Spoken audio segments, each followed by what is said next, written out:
The David Pakman Show at davidpakman.com.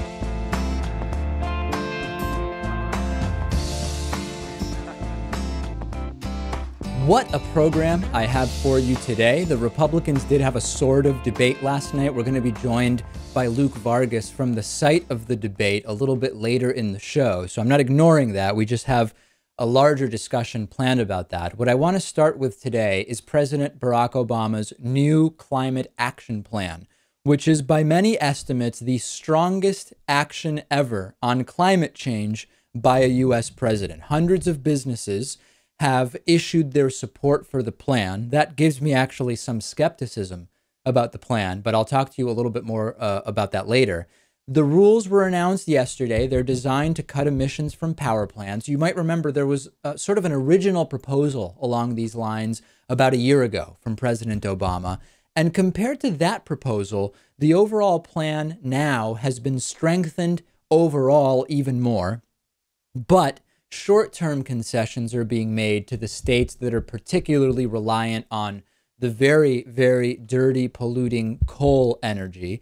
This is of particular importance overall because the United States is the world's second biggest emitter of carbon after China. The plan is going to significantly increase power production from wind and solar. It's going to move away from coal power. The final rules call for a 32% cut in carbon emissions from power plants by 2030 based on 2005 levels, which is up from the initial proposal, which called for a 30% reduction.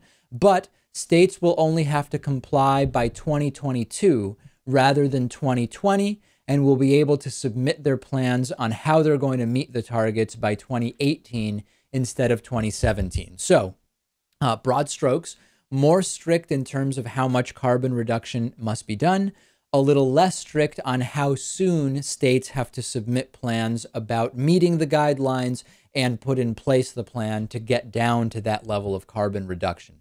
CO2 emissions from power plants already fell 15% between 2005 and 2013, which actually means that the United States is already halfway to the target. And there's sort of two ways to look at that. One way is this is going to be easily obtainable because we're already halfway there. The other way to look at it is if it's going to be so easy, then we should really have made the target even higher or lower as the case may be. This is not going to happen without pretty serious challenges. The big fossil fuel companies are not going to, sit in a circle playing ukuleles and singing Kumbaya. There's a wave of legal opposition that is anticipated from big utilities, from states that oppose the plan. Understandably, it would likely be the states that derive a lot of money from dirty fossil fuel energy production. And yesterday, Republican presidential hopefuls were very quick to voice opposition, saying that the entire plan would be economically damaging. Huge boost to wind and solar power, which also upset the natural gas industry. However, I want to get back to what I said before. Let me give you some of the company names that are supporting this. Unilever, L'Oreal, Levi Strauss, Staples, eBay, Nestle. Something about Nestle supporting this plan makes me skeptical. And that's just my cynical nature, I think. The idea that if big businesses like these are backing this, there must be some kind of kickback or something happening somewhere. But it could just be that businesses are realizing that there is a terrible economic cost of coastal cities risking being underwater as a result of climate change derived from happening as a result of human activity on Earth. Maybe there is a reasonable explanation.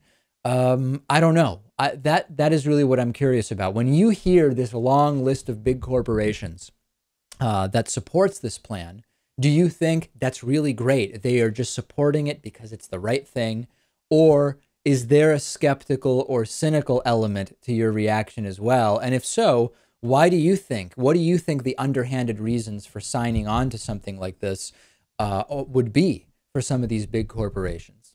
We've talked about college textbook prices many times on the show. I've told you about some of the sort of scam-like ways in which the cost of textbooks is kept very high, releasing new editions yearly or every other year with very small changes, updating the examples given in the textbooks to sound a little more relevant to the particular year that we're in, reorganizing chapters as part of the change to the book, making it more difficult to work with an older edition in the class. And the new one, or not that new, but at least somewhat new, at least since I've been out of college, special edition textbooks for a particular university, an absolutely insane scam. And NBC has done a review of the Bureau of Labor Statistics data that shows that textbook prices have increased 3 times faster than the rate of inflation, dating all the way back to the beginning of 1977 through about a month and a half ago, June of 2015. There has been a 1,041% increase in the price of college textbooks.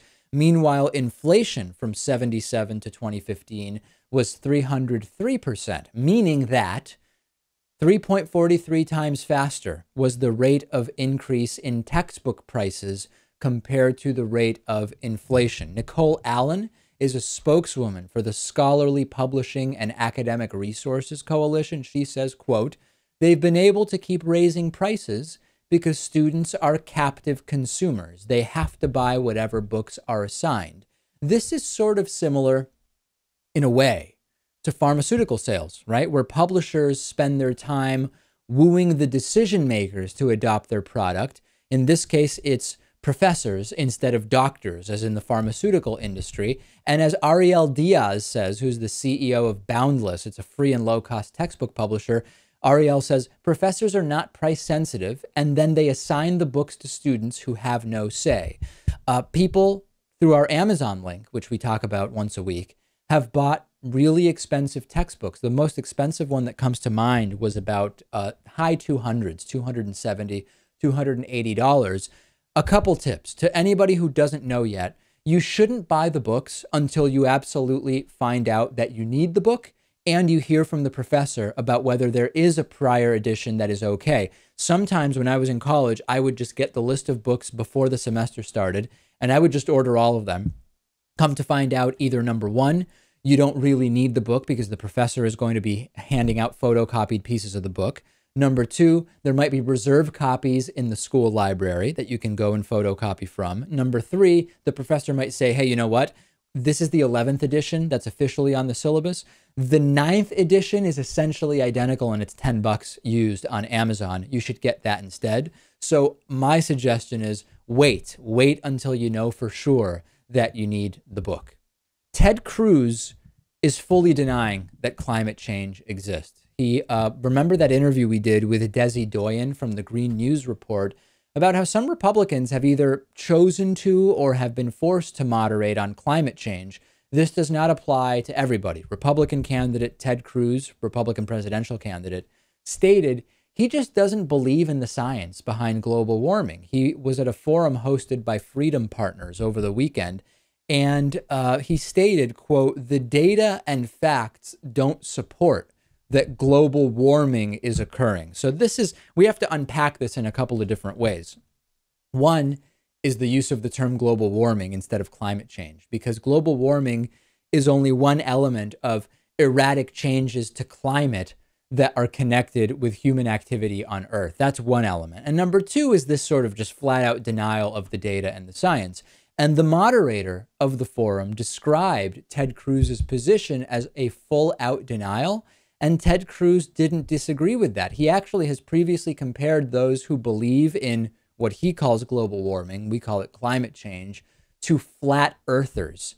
The projection is really strong on this issue. So projection it's a theory in psychology where humans defend themselves against criticism or unpleasant impulses or negativity by denying the existence in themselves and attributing it to others. So for example, if you're rude, you might constantly accuse other people of being rude. Accusing those who believe in climate science of being like flat earthers, though, when actually those who deny the science are more like flat earthers, is an example of projection. There's this broader disconnect from reality where Scott Walker is still talking about repealing Obamacare if he were to become president, and Ted Cruz is saying there's just no data, there's just no facts that support that this thing is happening. And the funniest thing about all of this is when I sit back and think about it and say, imagine that this entire climate change thing is all just a hoax and we make the world a better place for nothing. How terrible that would be. Oh, wait a second. No. How can it hurt to clean up our mess? How can it hurt to move away from dirty fossil fuels that are actually expensive for the government subsidizing the production of many of these types of energy in a way that is not really fiscally conservative? What's wrong with having cleaner air and a more fiscally conservative government and cleaner water now and in the future? And from the right, you will hear, well, it's all a concocted plan to exercise government influence over people and to fearmonger based on liberal scientists, blah, blah, blah, blah, blah. They'll come up with explanations, but there is really no good reason, even if you believed that there's a chance, right? A chance that climate change is not a result of human activities on Earth. There's still no good reason just to, in an abundance of caution, let's reorganize society, let's reorganize our economy, move away from dirty energy, which maybe at best isn't as harmful as you thought, but at worst is incredibly harmful, and let's save the government and thus taxpayers some money and really focus on getting away from these highly subsidized dirty forms of energy and more towards solar and wind and the other alternative energy developments that we know can really do a lot economically and can really do a lot environmentally. There is no good reason. And the climate deniers are the ones who are like the flat earthers. Do not let Ted Cruz fool you on that. Follow me on Twitter, twitter.com/dpacman, and follow producer Lewis on Twitter at twitter.com/LewisMotomedy. The David Pakman Show at davidpakman.com.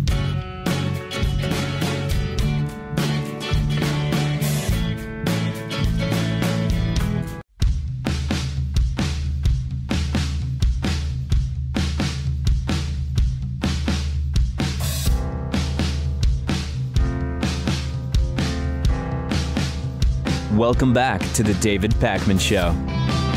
Let me remind you that the David Pakman Show is funded mostly by viewers of the show through the membership program at davidpakman.com/membership. Today's member of the day is Stefan Viudez. Stefan, thank you for being a David Pakman Show member.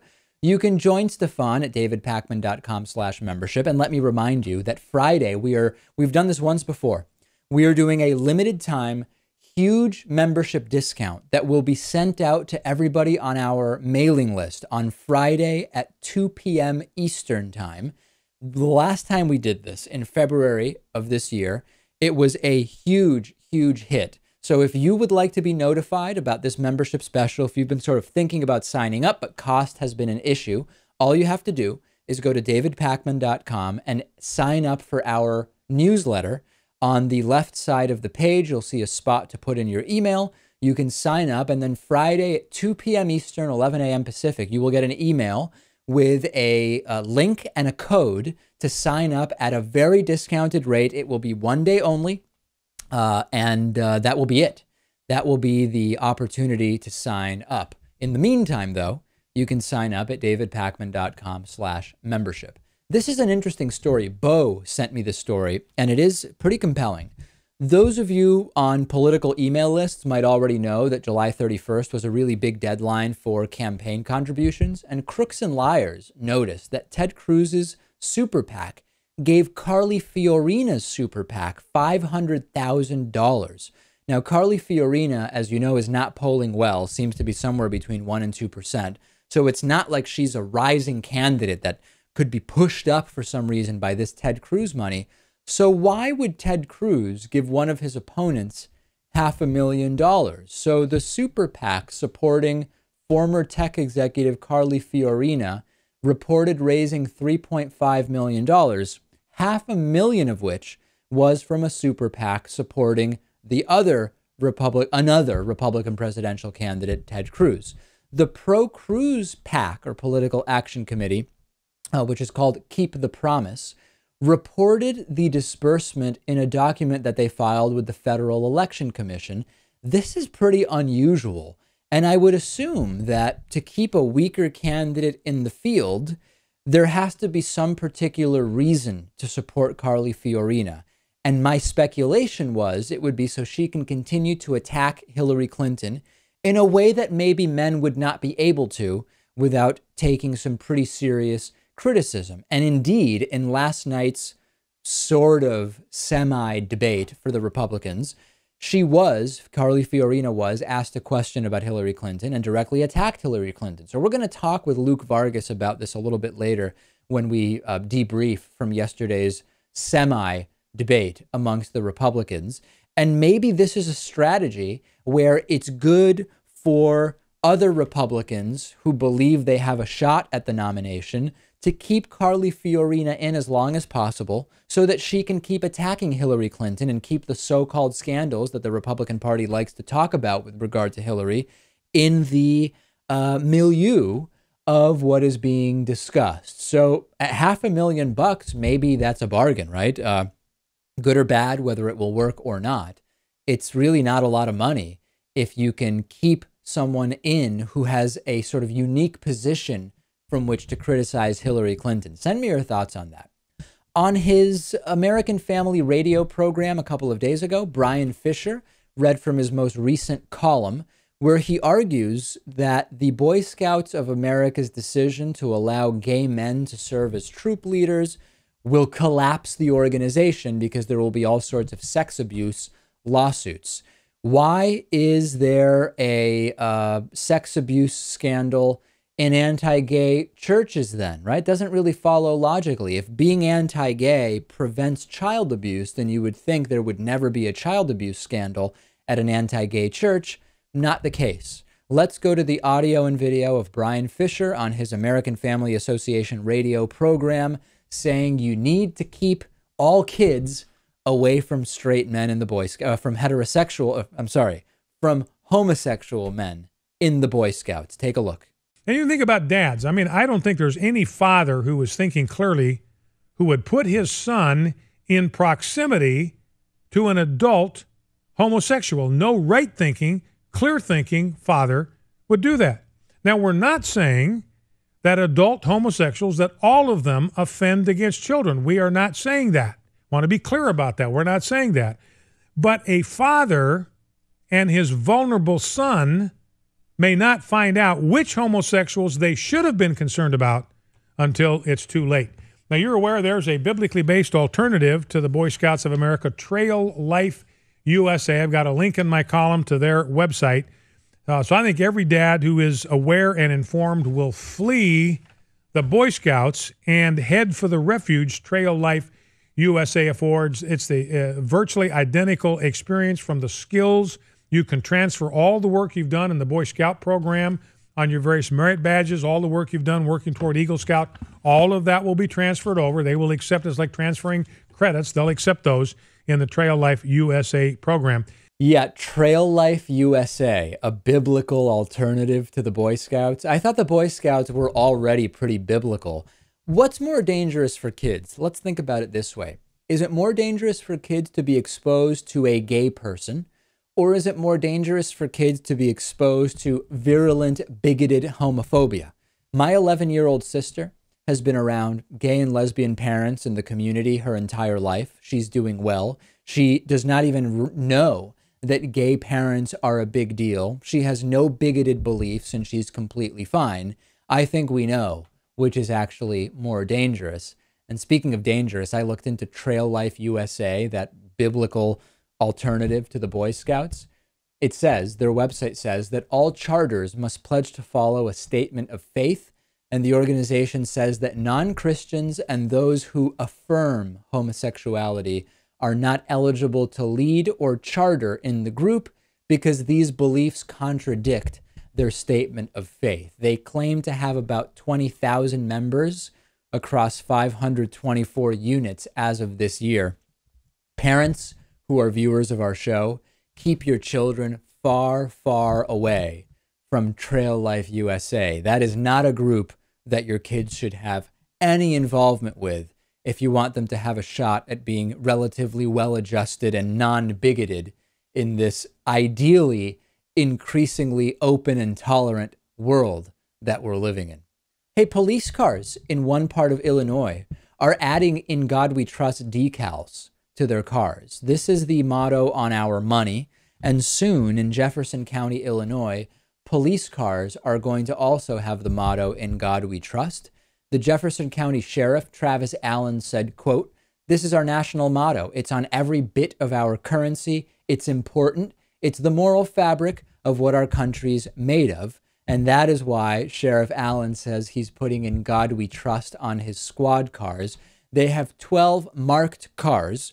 Unclear how many undercover cars they have. The stickers that say "In God We Trust" will go on all 12 of those marked cars. And the community is reacting in a, I guess, mixed way is the best way to say it. Jerry Gill of Jefferson County said, "In God We Trust" should be on the dollar bill only, not on the back of a police car. Carla Musette said, "I personally do believe in God, but I would say that it could be discriminating towards certain people." Sheriff Allen got the idea, apparently, from another department in Stone County, Missouri, and he was surprised that it was controversial, saying, "I can't believe that people were so upset about this. It's our country's motto. It's on all of our national currency." "In God We Trust" is not at all what this country was founded on. I wish people would look it up. It is sickening that people say that. And this doesn't belong on money or police cars. I don't think it should be on money either. And to say that it could be, that it's justified to have "In God We Trust" anywhere because it's on police cars, I think is pretty faulty, because it's on the money rather, I think is pretty faulty reasoning. I am glad though that the police department in Jefferson County and the elected officials are focused on the really important things, which apparently are pandering to a pretty reliable block of American voters. Maybe people trust God more than police lately. Could this be a PR thing? I wish somebody would remind these folks that the Cold War is over and there are better ways to be positive about American society than just making public sort of state or city sanctioned references to God and religion. There are many better ways. We talk about a lot of them on this show. This is not one of them. Send me your thoughts if you disagree on our Facebook page, facebook.com/David Pakman Show. Remember to give us a like there. The David Pakman Show at davidpakman.com.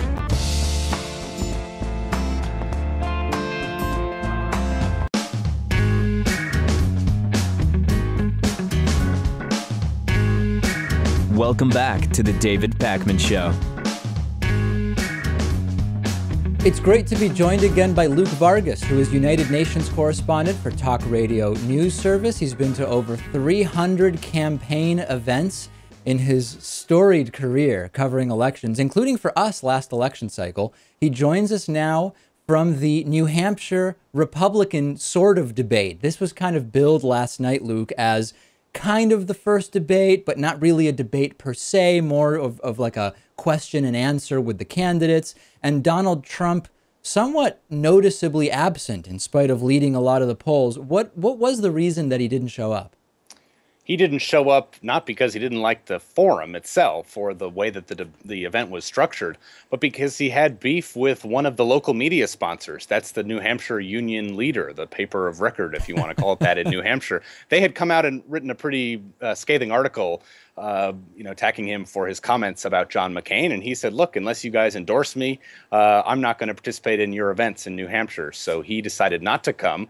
The conventional wisdom had been that that was going to be a good thing. It would give these other candidates a little more room on stage to shine. I happen to think it had the opposite effect, that it really revealed the extent to which, for many of these candidates, their own perceptions of their campaign have shifted so much because of Donald Trump, that without him there as sort of something to base their own campaign around, that they lost the thread a little bit, and that many of them didn't have the edge that I still predict they will have on Thursday when they get to unveil the narrative they've crafted vis-a-vis Trump for probably a few weeks now. Yeah, I mean, I found the entire thing to be pretty milquetoast and sort of uninspiring in any way. My reactions were, right off the bat, Rick Perry going first and just would not answer simple questions, right? I mean, he was asked, what do you do about those already in the country illegally? And he instead talked about his experience in Texas securing the border, not giving a direct answer. And that, for me, sort of set the tone for the entire debate. I mean, I couldn't agree more. I think Rick Perry has really proven that he is not a version 2.0 of the failed candidate from 2012. I mean, I keep getting emails from his campaign pointing to articles saying he's reinvented himself, that he wasn't ready 4 years ago. I think his weaknesses in the debate format became evident, as you mentioned, right off the bat. He was also asked another softball question, really the softest of softballs, that gave him a chance not only to be serious, but to be comedic. What are the agencies of the federal government that you'd cut? I was astonished he made a joke about it, as if he was anticipating that question, saying, hey, that sounds like a familiar question I've heard in the past. He got some laughs for that, but then he didn't answer it again. And not only didn't answer, but was the only candidate last night to, I guess if you want to call it, attack another candidate. He mentioned Jeb Bush's name, sort of scolding him for not balancing Florida's budget. And then in true Rick Perry debate fashion, on the second reference of the name Jeb, said Joe instead. It was really quite amazing to behold. And Joe Bush did a terrible job. I mean, I just didn't hear a word from him. But so speaking of Jeb, he seemed to kind of just be very ambivalent. He didn't say anything that was outrageous. He spoke in a way that seemed kind of more rational and sober and connected to reality than some of the other candidates. But I didn't really hear him say anything that would even inspire sort of tried and true conservatives either. In many ways, we know that's a part of his strategy, that is something he's going, and I apologize for the siren, that sounds like it's approaching. But I think one thing that Jeb typified in this debate was sort of a confusion on the part of a lot of the participants as to whether they were going to use the kind of slow-building town hall-style meeting presentation of their own positions that they've probably become used to over the last few months. Jeb Bush, I certainly know, has been hitting that circuit quite a lot. Or are you going to open up that playbook that they've probably been, all the one-liners they've been repeating as mantras for Thursday? Are you going to do that? And Jeb Bush seemed very lost as to which style he should use. And the result was, yes, he seemed a little bit disorganized. I thought he stumbled on a few statements in the course of his, rambling speech that he probably wouldn't have agreed with if he'd just come out swinging with them. He sort of implied that there is a very hard decision you make, whether you pursue anti-terrorism policies and defend the homeland, or you put an emphasis on civil liberties. He essentially said we've lost out on the terrorism front because of the lack of focus on civil liberties. I think on the issue of foreign policy, he was asked what I thought, again, was a pretty straightforward question about how do you factor in the opinions that generals might be providing a president, and he wound up saying that U.S. Special Forces should be embedded with the Free Syrian Army, a position I think very few people in the foreign policy community, would agree is viable in any fashion whatsoever. Yeah, so it seemed like an unforced error where he didn't need to be that specific. And in being specific, he said something that just sounded odd and kind of irrational. I agree completely. So I was interested in Carly Fiorina's place within that debate, because earlier in today's show, we talked about how this Ted Cruz affiliated PAC donated $500,000 to a Carly Fiorina affiliated PAC, and I sort of speculated that Carly Fiorina is in great part there to attack Hillary Clinton in a way that maybe male candidates would not be allowed to, or might be more criticized for doing. And case in point, she was actually set up in one of the questions to do exactly that, to comment on Hillary Clinton. What was your thought about the questions Carly Fiorina got and how she answered them? I think it's quite telling that she has chosen not to steer every question towards her business experience. It may be a result of the fact that after trying to emphasize that for a few months now, she is basically at the very back of the pack here. So she has gone on the attack against Hillary Clinton, as you mentioned, also really trying to steer a lot of things towards foreign policy. She gave a big speech at the Reagan Library on foreign policy the other day. Some of the foreign policy commentators that I'm in touch with said she was actually one of the better prepared to answer questions on Syria policy, on the Iranian nuclear deal. That doesn't mean I or these other analysts agree with her positions, but she did seem well prepared. I would say the same thing about Ted Cruz. So again, interesting there that those two figures have emerged as the spokespeople of at least a type of ideology on those foreign policy issues. We'll see if going on the attack against Hillary, emphasizing foreign policy, something a little bit further out of her wheelhouse, House will help her. I don't know. Again, it's probably disappointing to the RNC, who would like the diversity on stage that she is, from all indications, not going to be in the top tier on that Fox News Thursday debate.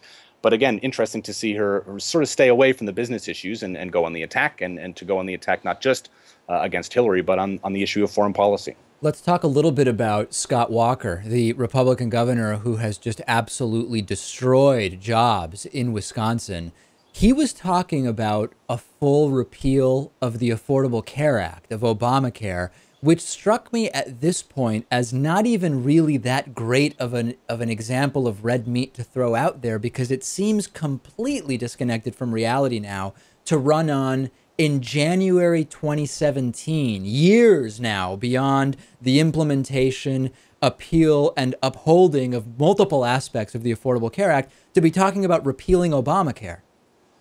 And look, someone who agrees with that argument was on stage. Ben Carson very calmly said, look, you cannot repeal this without having replaced it first. I mean, this is a doctor and someone who was educated at Johns Hopkins. He is trying to say very clearly to the base that you shouldn't trust that kind of rhetoric. Scott Walker, though, you're right, not afraid to keep engaging on that. If I'm not mistaken, he implied or suggested that he wants to make the 2016 election built around being a referendum on repealing Obamacare. I think that was an issue of 4 years ago. I think this law is basically entrenched, and I thought it was quite telling that Ben Carson, who, again, you'd think would be competing for many of the same voters as Scott Walker, had a very different and what I thought was a much more reasonable take on the progression that would be required to make some changes to health care. Last thing I want to touch on, I mentioned at the beginning that the entire thing generally struck me as pretty milquetoast and sort of uninspiring. But there were some candidates that were particularly so. I found Chris Christie had almost nothing. I mean, he essentially was a non-factor in this thing. I found Bobby Jindal to be essentially blending into the background like a ghost. Same thing with Kasich. What was your thought about who really just failed to make any impression at all, positive, negative, or otherwise? I've got to agree with you on Christie. It's interesting. He was given very easy questions, served up basically the talking points that he uses in his campaign speeches: criminal justice reform, the heroin problem in New Jersey and elsewhere, how to convince people that entitlement reform is necessary if it's unpopular.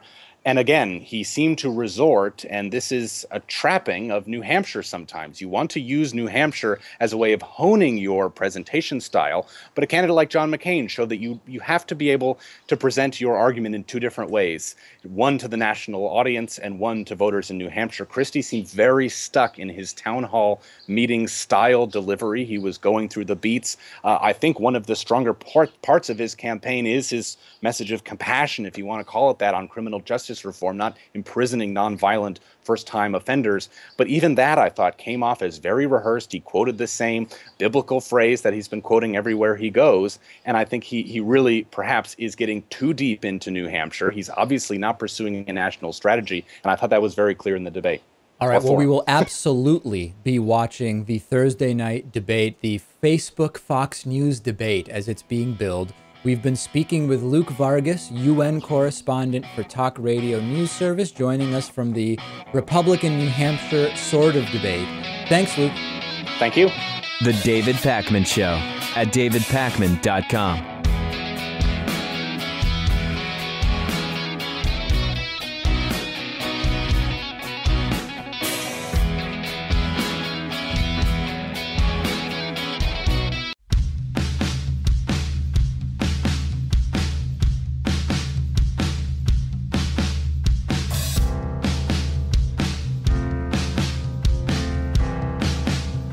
Welcome back to the David Pakman Show.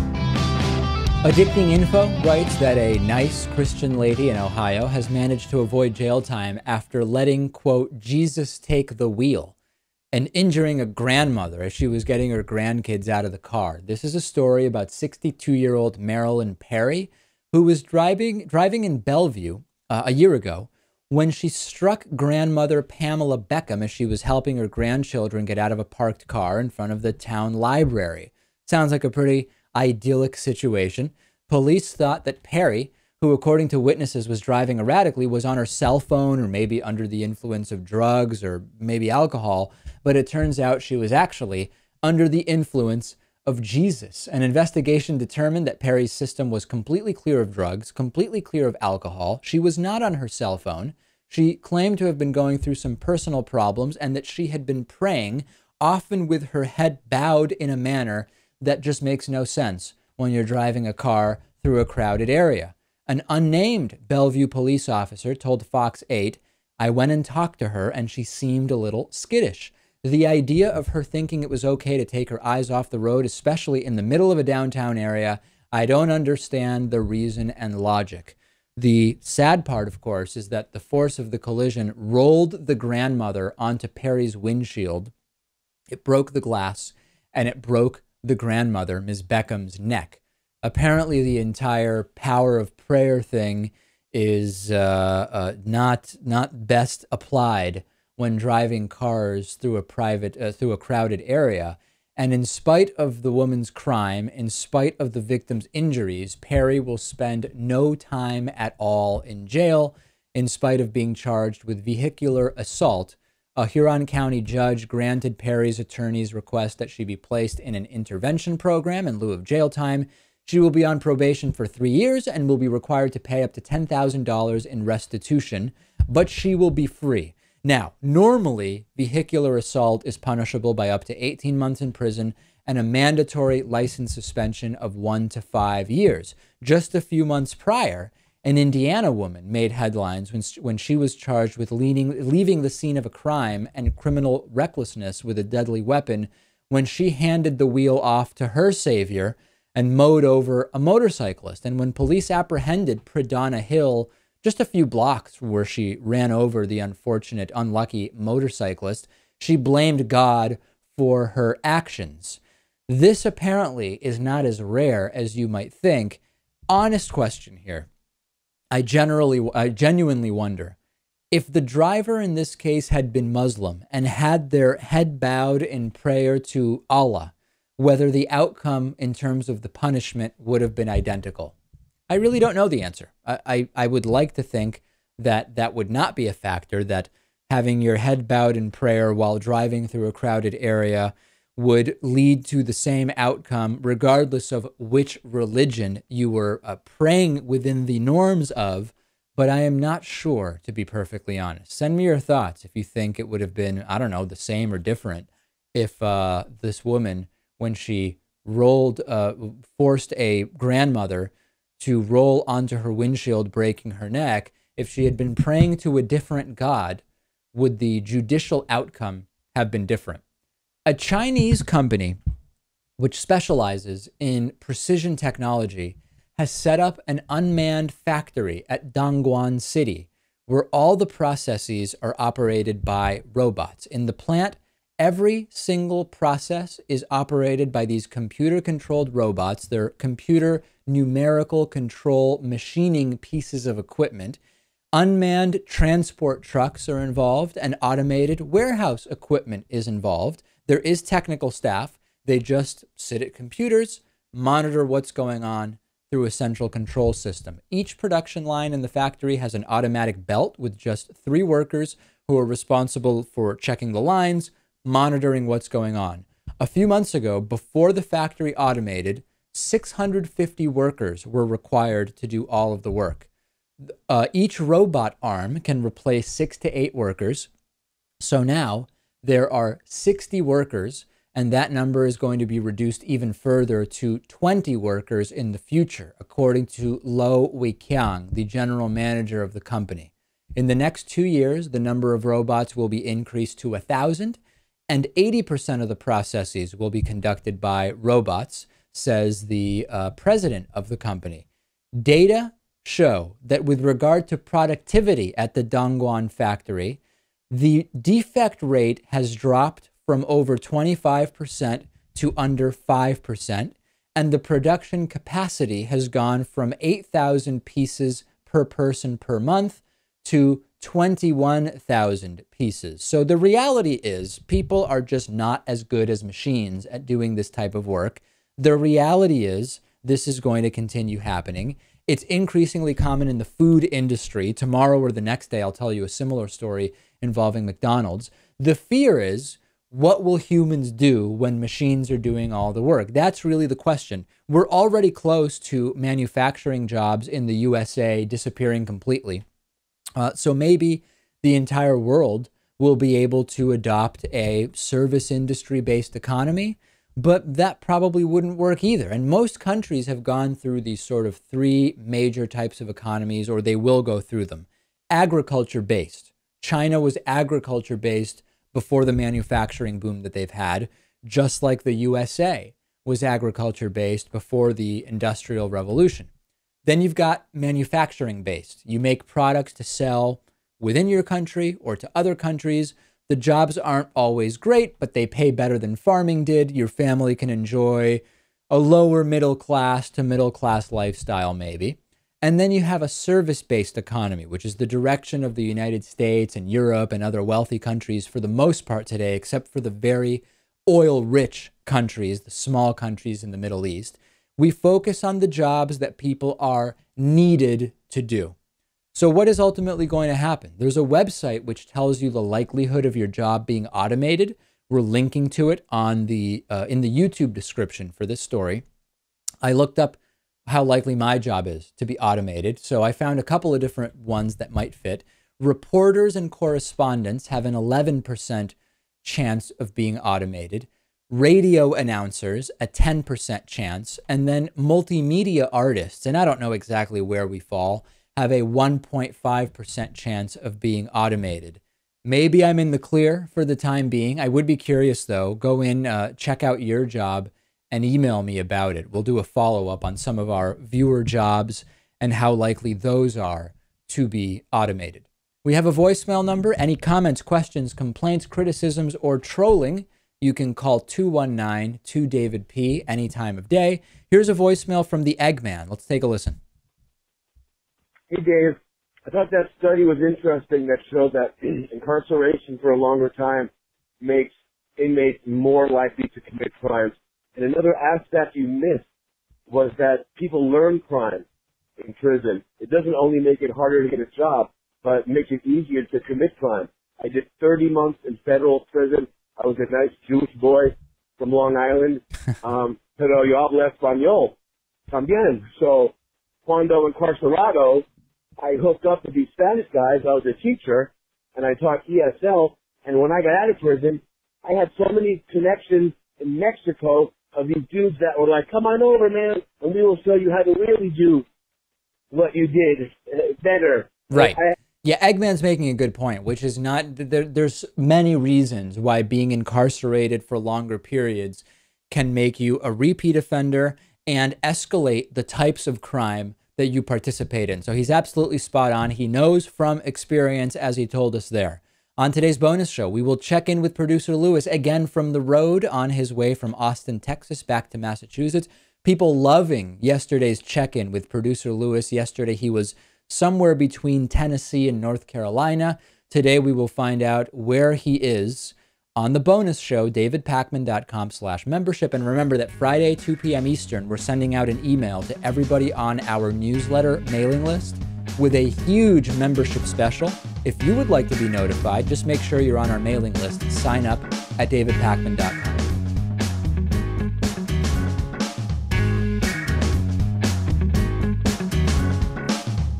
The David Pakman Show at davidpakman.com.